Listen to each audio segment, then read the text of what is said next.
Good day, here are the headlines from the Philippine News Agency. President Ferdinand R. Marcos Jr. hailed the start of joint exercises between troops of the Philippines and the United States in the West Philippine Sea. The President announced on Tuesday the start of joint maritime and air patrols between the Armed Forces of the Philippines and the U.S. Indo-Pacific Command. The AFP said the activity would cover the West Philippine Sea and Batanes.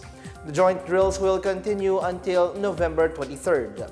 The President said the three-day activity aims to enhance the interoperability of both military forces. He said the joint patrols are part of the series of events agreed upon by the Mutual Defense Board, Security Engagement Board of both nations. The MDB-SEB is a framework for security and cooperation where the Philippines and U.S. can exchange views on security concerns and plan upcoming military activities, including the Balikatan exercises held annually. During his visit to Honolulu, Hawaii, the President went to the U.S. Indo-PACOM headquarters where he was briefed on the regional situation and security objectives of the U.S. and the Philippines.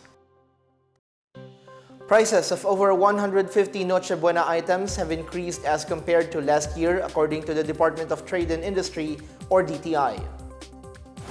The DTI on Tuesday released its Noche Buena price guide, indicating that 152 out of the 240 Christmas products have increased.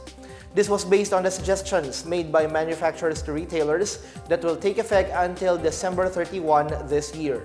This includes items such as ham, fruit cocktail, cheese, queso de bola, mayonnaise, all-purpose cream, sandwich spread, pasta, spaghetti sauce, elbow macaroni, tomato sauce, and salad macaroni.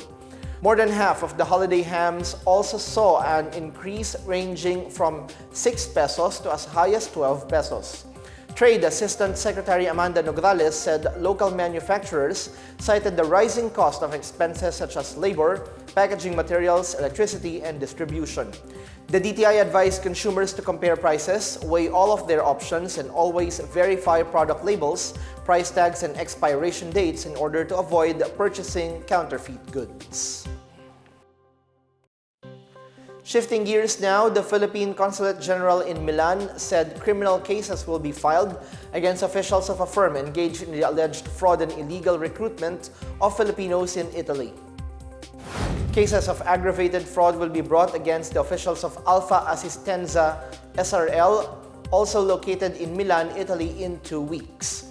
About 100 complainants based in Italy said they paid 3,000 euros each, or about 180,000 pesos on behalf of their relatives in the Philippines to secure jobs in Italy under the Decreto Flussi, or the direct hiring program of the Italian government. 269 Filipinos based in the Philippines paid the said amount to be able to secure a job in Italy. However, the victims said they later found out that the jobs were non-existent. Decreto Flussi is an immigration policy that states how and when non-European Union nationals can enter Italy. It also determines a quota on the number of immigrants that will be allowed per country. Consul General in Milan El Mercato said an initial 9 individuals filed a complaint against Alpha Assistenza SRL and its chief executive, Diane Crizel Respicio, prompting an investigation. The Department of Foreign Affairs will assist the complainants using its Legal Assistance Fund.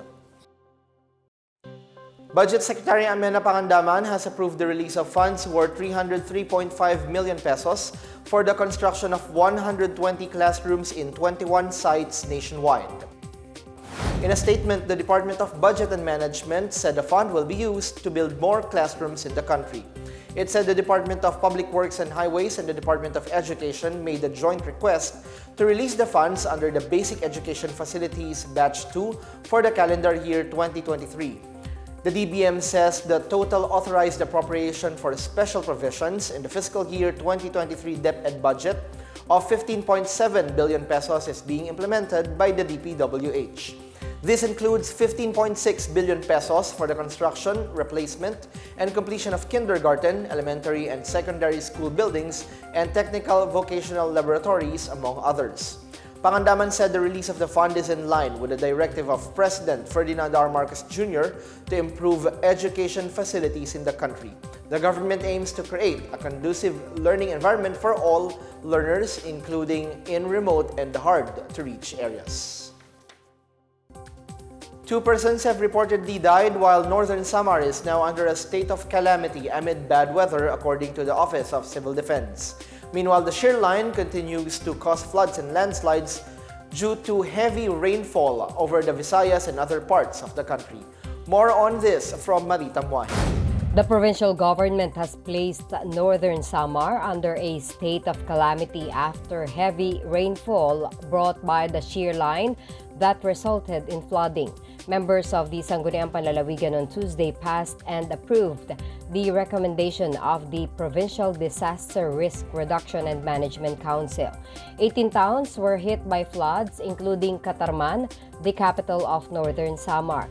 About 74,500 families or 370,000 individuals from 24 towns of the province or 70% of the province population were affected by the calamity. Over 54,000 individuals or 24,000 families have been evacuated. Jipapad town in Eastern Samar was also placed under a state of calamity as all 13 villages have been flooded since the morning of November 20, affecting over 2,700 families or nearly 10,000 individuals. Mayor Benjamin Ver said that the local government has prepositioned 1,500 food packs from the Department of Social Welfare and Development, along with 3,000 food packs from the LGU ready for distribution. Meanwhile, the Office of Civil Defense in Region 8 reported that 2 people have died amid bad weather in Eastern Visayas. OCD8 Director Lord Byron Torrecarion said the 2 deaths, which are still subject for validation, were reportedly caused by landslides brought by heavy rains. At least 11 landslides were reported in the region, as well as 29 floods in Northern Samar, 29 more in Samar, and 23 in Eastern Samar.